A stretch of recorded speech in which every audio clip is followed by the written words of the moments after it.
And then these other people that I didn't even know, they were like, yes, let's go. We've got this. Interesting. But I think there needs to be some affirmation from someone. If you have zero affirmation, you may want to just pause for a minute. Still might be the right way to go, by the way, because I don't know. It might be harder. You might be able to do it.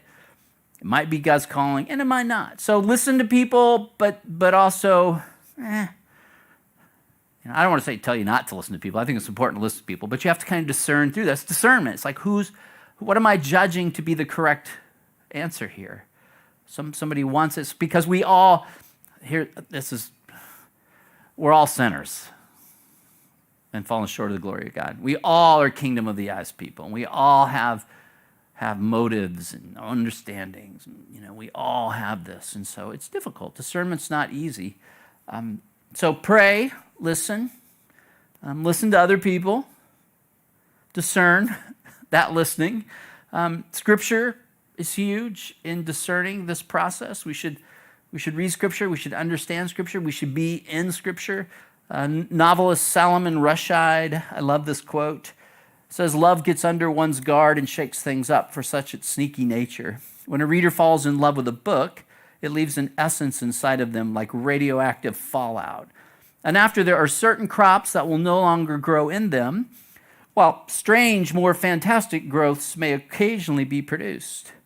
We love relatively few books in our lives, and these books become a part of the way we see our lives. We read our lives through them, and their descriptions of inner and outer worlds become mixed up with ours. They become ours. Such is the nature of Scripture. The stories of the Scripture become our story.